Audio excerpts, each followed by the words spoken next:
एक जंगल था जिसका नाम था चिड़ियापुर। और चिड़ियापुर गाँव के जंगल में मीनू नाम की एक चिड़िया रहती थी। उसने अपना घर सभी जानवरों से अलग बनाया था, जिसे देखकर सभी जानवर हैरान थे। तभी मीनू चिड़िया के घर के पास तोता आया और उसने मीनू चिड़िया से कहा, मैंने कई तरीके के घर देखे हैं, मगर मैंने आज पहली बार गाजर का घर देखा है। तुमने इस घर को कैसे बनाया है? तभी मीनू चिड़िया ने उसे बताया कि यह एक जादुई गाजर का घर है। मुझे कुछ जादुई गाजर मिली थी जिन्हें मैंने लगाया तो वह गाजर का घर में बदल गई। तभी मीनू चिड़िया के पास काला कौवा आया। उसने मीनू चिड़िया से कहा, अरे वाह, तुम्हारा तो गाजर का घर बहुत ही सुंदर है। क्या ये घर अंदर से मजबूत भी है क्या मीनू चिड़िया? मैं तो इसलिए पूछ रहा हूँ क्योंकि अगर ये घर कमजोर होगा तो इसे कोई भी जानवर आसानी से तोड़कर चले जाएगा। और ऊपर से ये घर गाजर का भी है। अगर किसी जानवर को भूख लगी और उसे कुछ खाने के लिए नहीं मिला तो वो तुम्हारा घर भी खा सकता है। इसलिए मैं कह रहा था, ये क्या घर अंदर से मजबूत भी है क्या? ये बात सुनकर मीनू चिड़िया ने काले कौवे से कहा कि कालू भैया, आप ज्यादा चिंता मत करिए, ये घर बहुत ज्यादा मजबूत है क्योंकि यह जादुई घर है तो इसे कुछ नहीं होगा। यह बात सुनकर कालू कौवा और भी ज्यादा चल गया। अब हर कोई जानवर मीनू चिड़िया के गाजर के घर के बारे में ही बात कर रहे थे।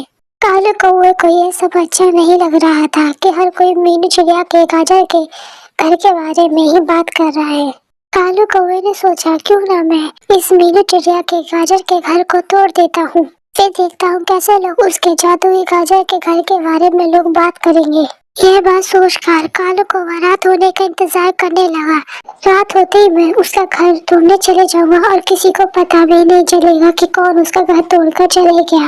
ये सोचकर मैं जैसे ही रात के समय मीनू चिड़िया का गाजर का घर तोड़ने गया, उसने देखा कि वह कितनी भी कोशिश कर ले उसका गाजर का घर टूट ही नहीं रहा है। उसने कई बार गाजर के घर पे हथौड़ा चलाया मगर गाजर के घर को कुछ नहीं हुआ। ये देखकर कालू कौवा और भी ज्यादा गुस्से में आ गया। फिर कालू कौवा मन ही मन में सोचने लगा कि उसके गाजर को घर को कुछ भी नहीं हो रहा। तभी मीनू चिड़िया गाजर के घर से बाहर आई। उसने देखा कि कालू कौवा हथौड़ा लेकर उसके घर को तोड़ रहा है। ये देखकर मीनू चिड़िया ने काले कौवे से कहा, कालू भैया, आप इस हथौड़े से क्या कर रहे हो और आप मेरा घर क्यों तोड़ रहे हो?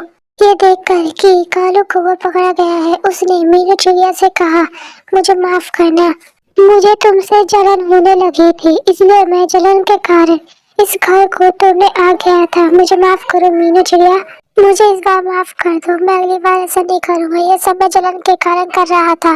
ये बात सुनकर मीनू चिड़िया समझ गई कि कालू भैया ने ये सब जलन में करा है। उसने कहा, कोई बात नहीं कालू भैया, आपको अपनी गलती का एहसास है, यही काफी है, मैंने आपको माफ किया। बस अगली बार ऐसी गलती मत करना। ठीक है, मैं अगली बार ऐसा नहीं करूँगा। इस बार मुझे माफ करने के लिए धन्यवाद। उसके बाद कालू कौवा और मीनू चिड़िया दोनों मिलजुल कर हंसी खुशी रहने लगे।